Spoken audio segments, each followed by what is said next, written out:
Allahu Akbar, Allahu Akbar, Allahu Akbar, Allahu Akbar, Allahu Akbar, Allahu Akbar, Allahu Akbar, Allahu Akbar, Allahu Akbar.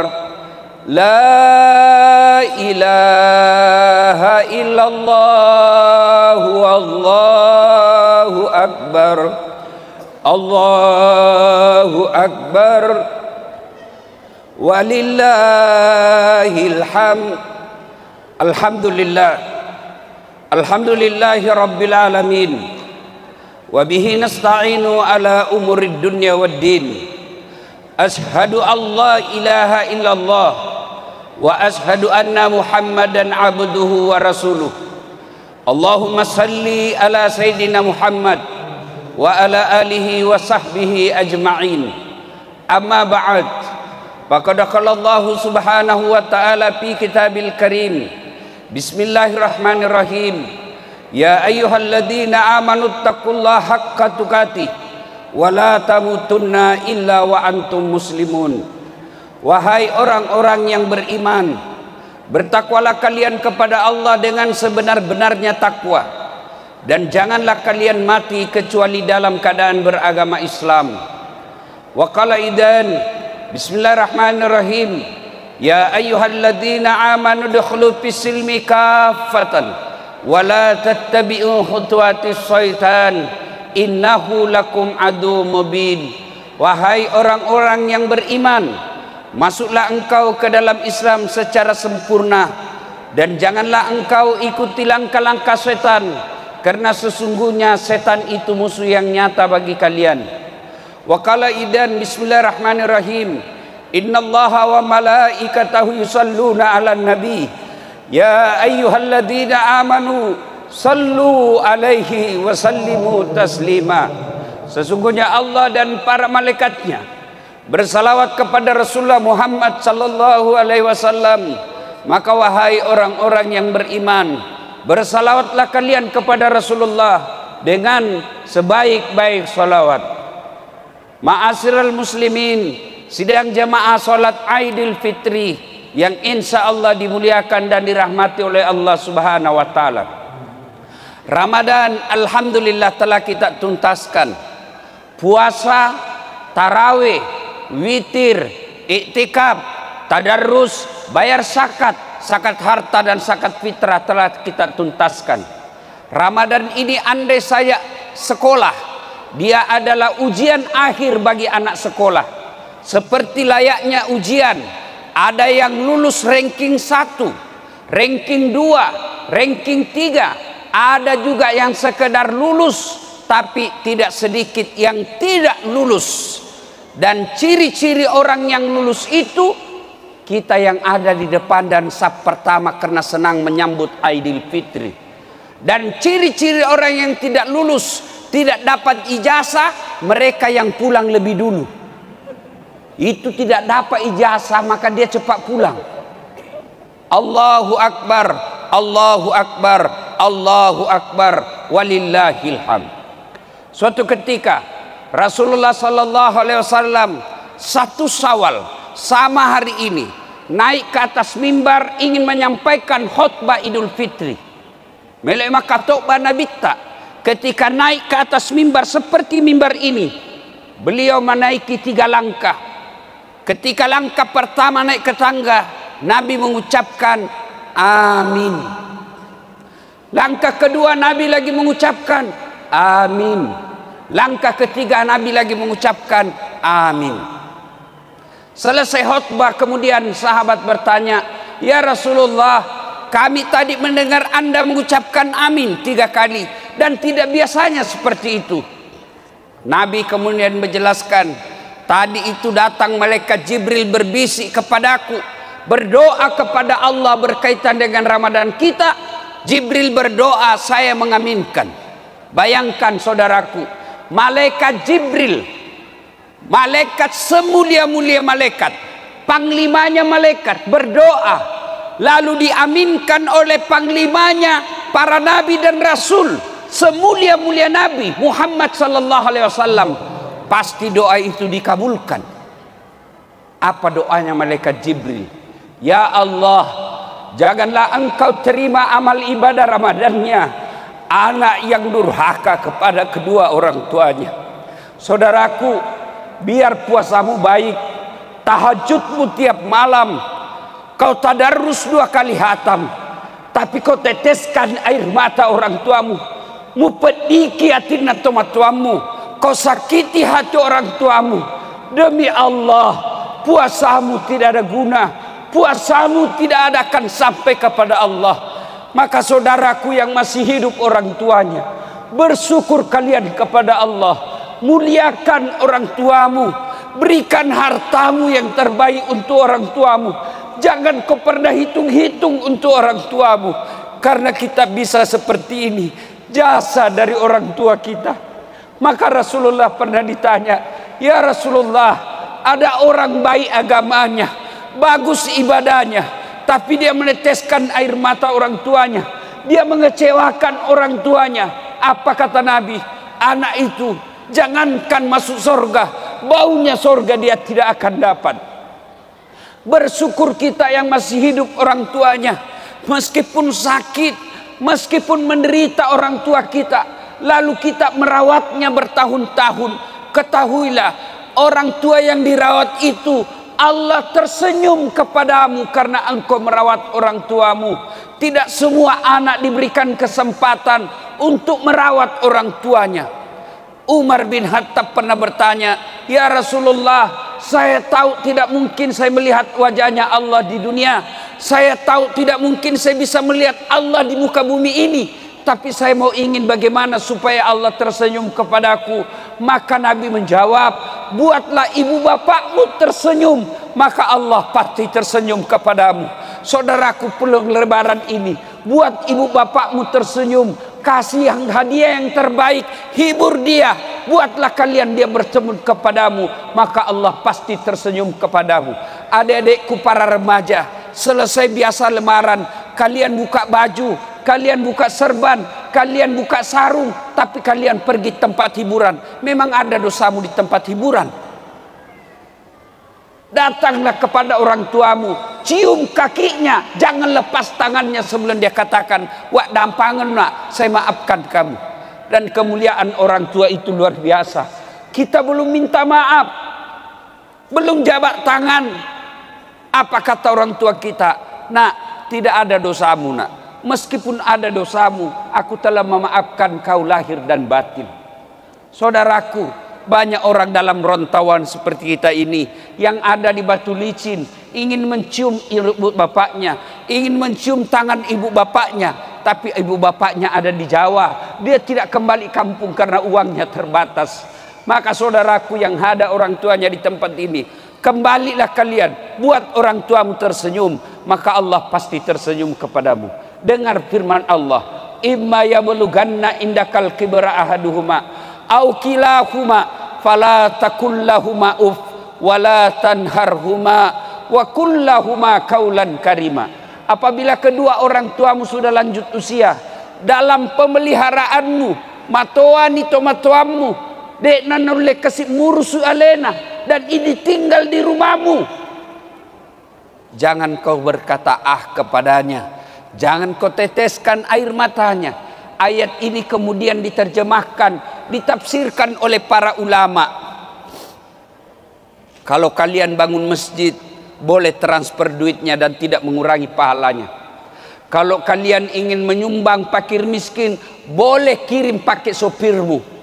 Tapi jika kalian ingin berbuat baik kepada orang tuamu, jangan kau kirim pakai orang lain, jangan kau suruh orang tua orang lain, tanganmu dan tangannya orang tuamu datang kamu bawakan. Begitu cara ayat ini memuliakan orang tua. Allahu Akbar, Allahu Akbar, Allahu Akbar, walillahil hamd. Bagaimana buat kita yang sudah wafat orang tuanya? Ustadz, saya dulu nakal, saya dulu sering mengecewakan orang tua saya. Sekarang saya sudah hijrah, saya sudah bertobat, tapi orang tua saya sudah tidak ada Ustadz. sudah ada di alam kubur. Agama mengajarkan bagi mereka yang sudah wafat orang tuanya, satu, doakan orang tuamu. Doakan bagaimana? Tidak harus ustadz yang doakan kamu, tidak harus pak imam yang doakan untuk orang tua. Lebih baik kalian yang langsung doakan. Selesai nanti Idul Fitri, kalian ingin mendoakan orang tua, silakan langsung. Tidak harus ada ayam, tidak harus ada sokok, tidak harus ada nasi.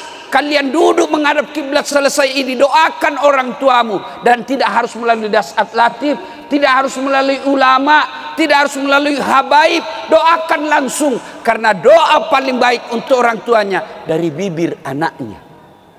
Dasat latif doakan orang tuamu belum tentu pernah kenal baik. Maka doakan. Apa doanya Ustaz? Tidak harus kau bahasa Arab. Puang, tak dampangi dosa atau matuaku. Ya Allah, ampuni dosa orang tuaku.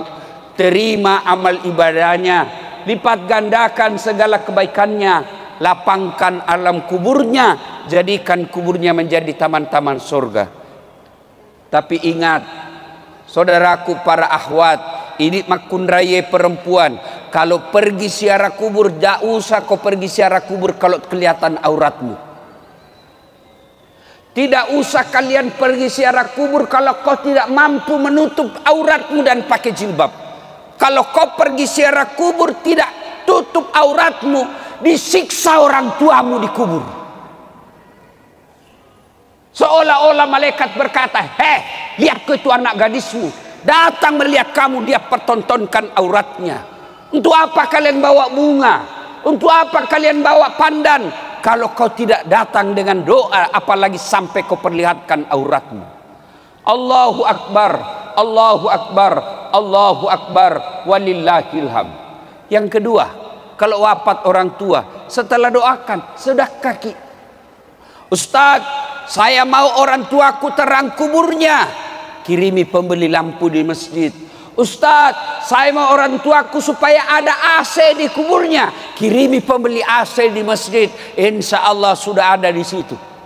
Bapak yang sudah ada duit di kantong, niatkan pulang nanti ini berbagi supaya orang tua terang kuburnya. Allahu Akbar. Yang ketiga, cara berbuat baik kepada orang tua sudah meninggal adalah mengunjungi karib kerabatnya. Sudah datang orang tua, masih ada paman kita, masih ada acil kita, datangi mereka. Jangan acil kita yang datang, jangan paman kita yang datang, kita yang datangi paman kita. Itu yang diajarkan oleh Nabi. Paman saya miskin, paman saya tidak ada sekolahnya, jangan lihat itu semua. Tapi agama mengajarkan anak yang datangi saudara bapaknya atau saudara ibunya. Allahu Akbar, Allahu Akbar, Allahu Akbar, walillahil hamd.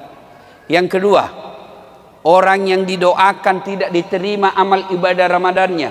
Lalu malaikat Jibril lagi berdoa, ya Allah, janganlah engkau terima amal ibadah Ramadannya muslim yang tidak mau memaafkan sesamanya muslim. Saudaraku, pilkada, pilcaleg, pilpres kadangkala membuat kita pecah persaudaraan.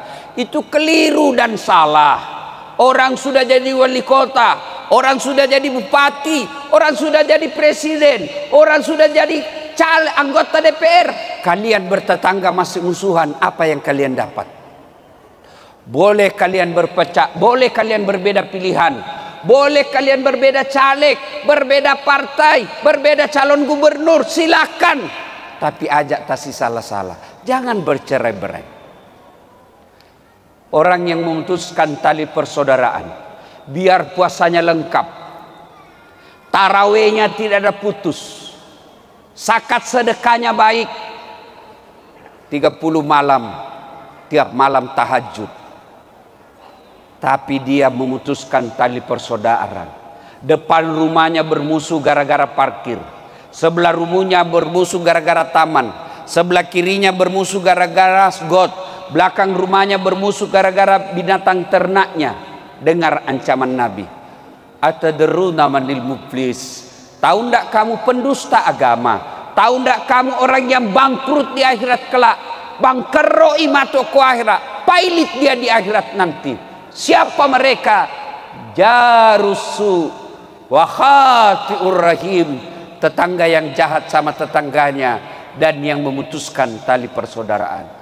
Maka ikhwanul muslimin, saudara-saudaraku orang Islam, saudara-saudaraku ibu bapak yang hadir di tempat ini, kalau ada yang bermusuhan, kemarin gara-gara tanah, kemarin gara-gara warisan, kemarin gara-gara pilkada, selesai ini, datangi, jabak tangannya, salawat kepada Nabi, Allahumma salli ala Sayyidina Muhammad wa ala ali Sayyidina Muhammad.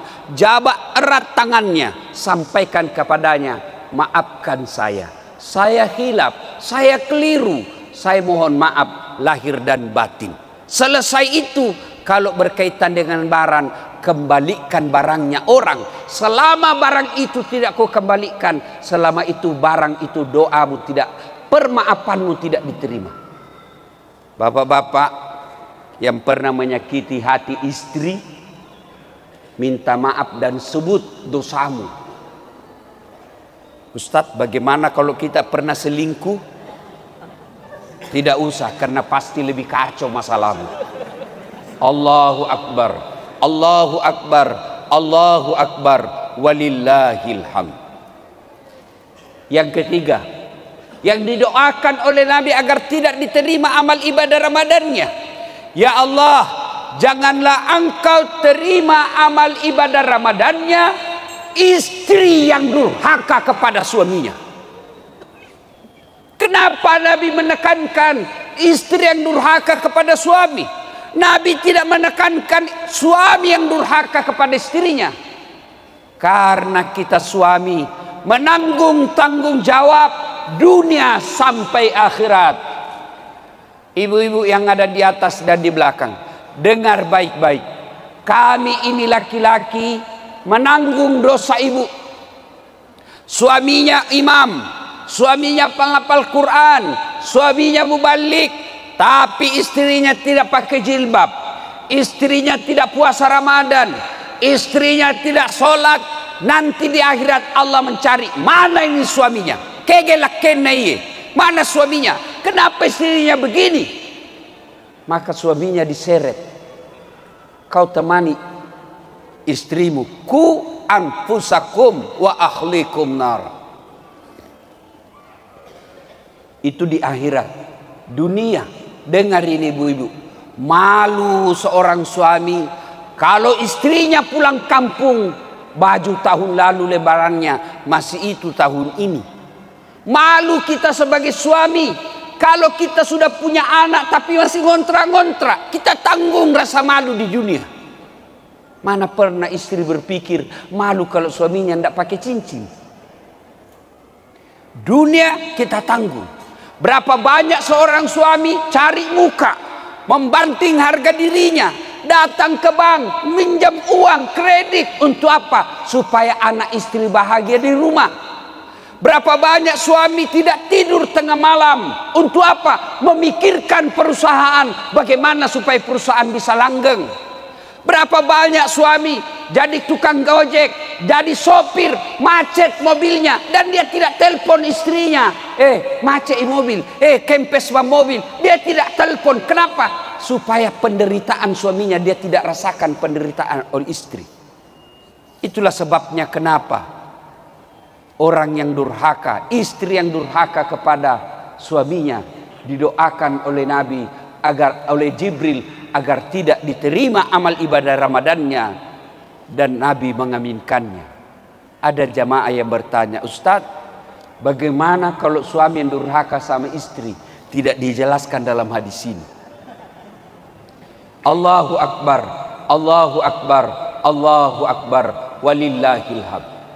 Kalau ibu-ibu tidak senang sama suami, bukan dengan memakinya, bukan dengan menghinanya, bukan dengan menceritakan kejelekannya, tapi jalannya kamu pisah baik-baik, bukan menghinanya. Ada 4 golongan orang yang didoakan oleh Nabi menjadi bahan bakar api neraka, menjadi bahan bakarnya api neraka. 4 jenis perempuan Satu di antaranya adalah istri yang suka berkata kasar kepada suaminya, istri yang suka memaki suaminya. Maka ibu-ibu yang saya cintai karena Allah, selesai lebaran ini, jangan dulu kau ke tetanggamu, jangan dulu kau kepada suaminya orang, jangan dulu kepada bosmu, tapi datang kepada suamimu, minta maaf. Bapak-bapak juga, jadilah suami yang baik. Karena bagaimana istri kita mau baik kalau kita sendiri tidak bisa menjadi teladan? Selalu kita berdoa, Rabbana atina fid dunya hasanah wa fil akhirati hasanah wa qina adzabannar.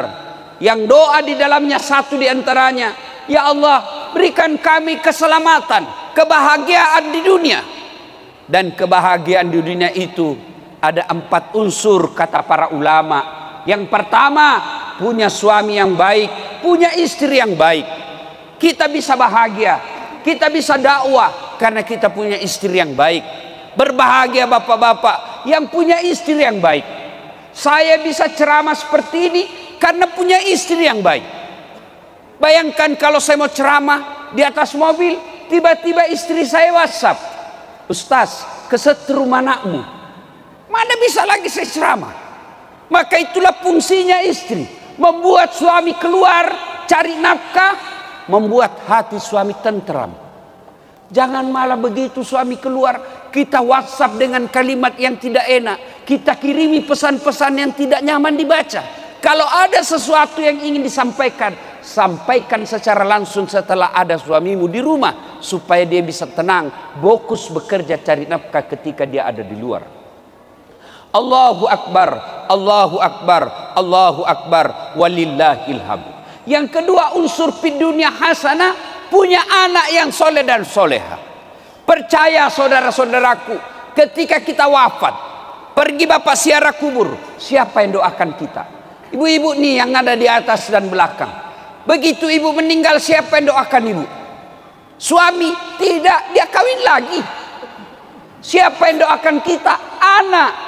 Bagaimana anak kita mau doakan kalau dia tidak pernah diajarkan agama?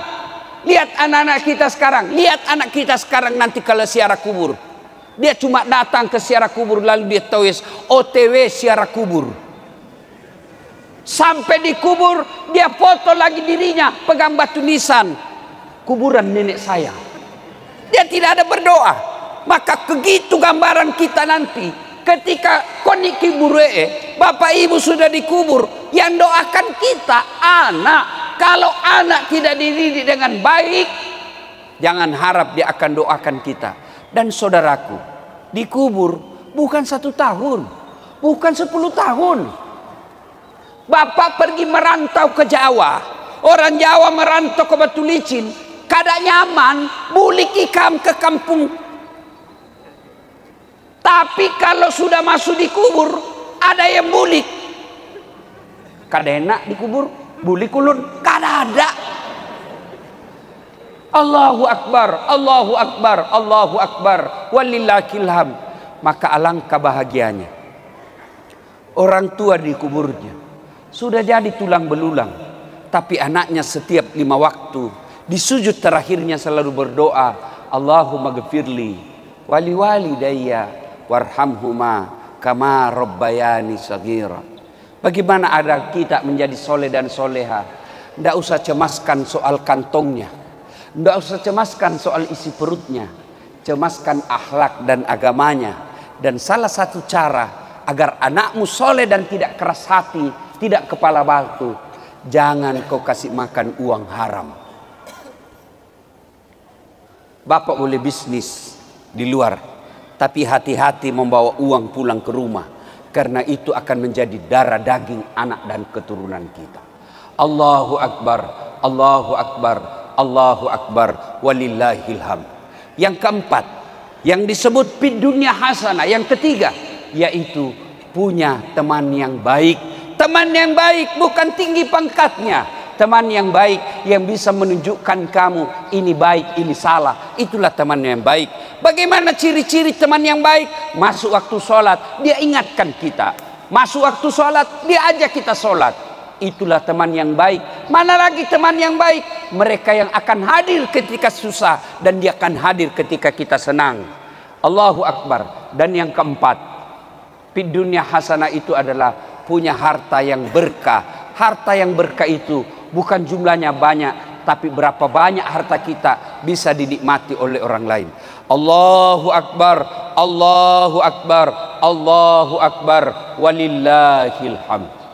Sidang jamaah Aidil Fitri yang saya muliakan, pada akhirnya mari kita pelihara amal kita selama bulan suci Ramadan ini. Kalau kita terlibat anak yang durhaka sama orang tua, putus silaturahmi, kemudian kita termasuk istri yang durhaka kepada suami, wala tayasu mir rauhillah, jangan kau putus asa. Mari mohon ampun kepada Allah, lalu bermaaf-maafan kepada sesama manusia. Inilah tujuan salah satu dihadirkannya ceramah dan Aidil Fitri, berkumpul kita di satu tempat ini supaya apa? Selesai Aidil Fitri kita saling mendoakan, taqabbalallahu minna wa minkum, taqabbal ya karim siyamana wa siyamakum. Demikian, semoga ada manfaat. Barakallahu li wa lakum wa izza'izil mu'minin, innahu huwal ghafurur rahim.